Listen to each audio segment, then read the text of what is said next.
would a story by a lawyer be without a disclaimer? This product is for educational purposes only, void where prohibited. Any resemblance to real persons, living or dead, is purely coincidental. Now, I must say I have my own disclaimer because lawyers are the reason for all disclaimers. While the events you're about to hear are true, the names, dates, and places have all been changed to protect the innocent and the guilty, too, for that matter. I'll give you a little rundown of the cast in tonight's story. First, we have Whitney. She's an 18-month-old, just trying to make her way in the world, amid the circus that exists because, well, her parents never really liked each other to begin with.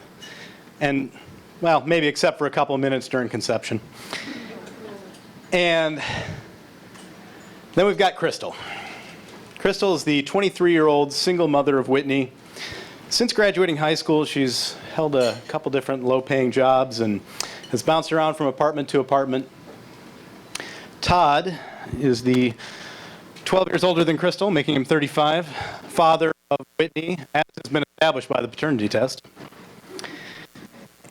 And he's somewhat of a sketchy character. I don't know how Crystal and Todd met, but I know that today they loathe everything about each other. And then you have me. I am an attorney at Zlimen McGuiness in St. Paul. I live in St. Paul. I went to William Mitchell College of Law in St. Paul. All of this makes my appearance in Minneapolis something of a rarity. It was a Friday afternoon.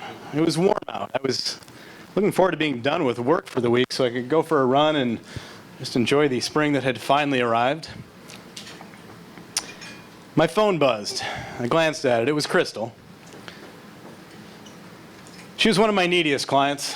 She had a habit of calling and venting about Todd until she felt better. I don't really do family law. That's not my deal. I do employment law and contracts. But doing a favor for a friend, and well, you know how that goes. So I answered the phone. Hello? I answered knowing full well who it was. He can't do this, she said. I sensed a venting session was about to begin. He can't do what exactly, I asked. And I remembered that it was Todd's day to pick up Whitney. And I should mention that their custody exchanges took place in a Walmart parking lot, not too far from here. There's some stranger here to pick Whitney up, and he won't tell me who he is. I asked him for proof of his car insurance and for identification, and he said he doesn't have to tell me anything. I don't have to send Whitney with him, do I? Let's take a break. Stranger wants to take your daughter from a Walmart parking lot. Forward to me. So I said to her, "No, of course not. You don't have to send Whitney with him. Todd's the one with the custody rights. Have you talked to Todd about this?" Todd said that he doesn't have to tell me who this guy is, and he's threatening to call the cops. What should I do? She sounded a little panicked, and I was at least glad she'd called me instead of sending her daughter with a random stranger in a Walmart parking lot. I said, "You don't have to send Whitney with him. In fact, you shouldn't send Whitney with him. They can call the cops if they want, but tell them that you're not sending Whitney with them, and I'll keep my phone by me. Keep me posted." As I hung up, I thought about what kind of an idiot would send a stranger to pick up their daughter and not tell the mother of their child who that was. After a couple more minutes of contract drafting, my phone buzzed again.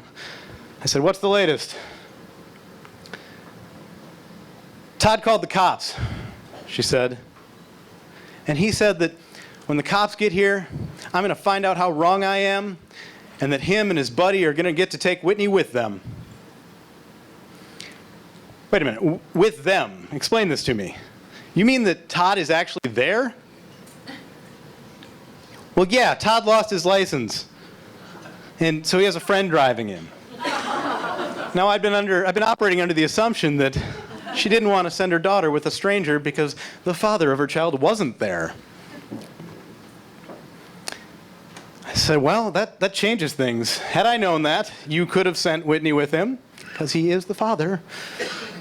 But now that the police have been called, you need to hang tight and wait for them to arrive. Tell them it's a big misunderstanding, and if it's easier, you can call me and hand the phone over, and I'll explain things. I'll talk to you soon. So what happened? The police arrived and did what police do. They assessed the situation, separated the arguing parties, and identified everyone involved. I began to get anxious because it seemed like too long was passing. Finally, my phone buzzed.